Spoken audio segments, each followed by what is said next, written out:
আশা করি সবাই ভালো আছো। তো আইএমএস এর ড্যাশবোর্ড মিসিং। তো প্রথমে কি করতেছি, আমরা MPO mail term in number দেওয়ার পর পাসওয়ার্ড দিয়ে আমরা এখানে লগ ইন করতেছি। আচ্ছা, আমি লগ ইন করলাম। তারপর কি করতেছি, আমরা আইএমএস এর বাটনে ক্লিক দিলাম। আচ্ছা, আইএমএস এর বাটনে ক্লিক দেওয়ার পর আমরা যা দেখতে পাবো, এটা একটা সময় নিতে পারে। দেওয়ার পর দেখতেছেন যে এখানে তথ্য, মানে আমাদের ডাটা এন্ট্রি অপশনটা নাই।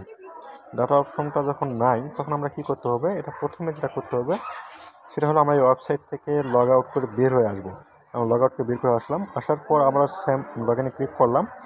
ক্লিক করার পর আপনারা এখানে যেটা দিবেন সেটা হলো আপনি শুধু ইন নাম্বার এবং পাসওয়ার্ড ব্যবহার করবেন। যদি আপনাদের কাছে পাসওয়ার্ড না থাকে, তাহলে ডিসক্রিপশন বক্সে পাসওয়ার্ড আছে, ডিফল্ট পাসওয়ার্ড, আপনি সেখান থেকে সংগ্রহ করতে পারেন। আচ্ছা, দেওয়ার পর আপনি এখানে দেখেছেন যে প্রথম আমরা কী করি, সাধারণত এখানে লগ ইন করার টাইমে আমরা MPO mail term dot in number দিচ্ছি, কিন্তু এখানে তা হবে না।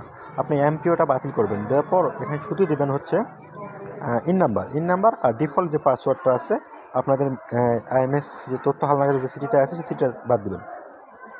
দেওয়ার পর দেখতেছেন যে এখানে আইএমএস এর অপশনটা চলে আসছে, আমি দিলাম। অপশনে ক্লিক দেওয়ার পর দেখতেছেন যে এখানে ডাটা অপশন চলে আসছে। তো এভাবেই সাধারণত ডাটা অপশন আমাদের চালু করতে হবে। তো অনেকেই এটা রিকোয়েস্ট করছে আমার কাছে, অনেকেই, যে অনেক শিক্ষক আছে। তো শিক্ষকগুলো আমি সাধারণত যে আপনাদের দেখাই, যে আপনাকে ধন্যবাদ, যে আমাদের প্রথমে ইনি একজন কমেন্ট করছে যে আমি তথ্য হালনা করতে পারছি না, শানুর ভাই।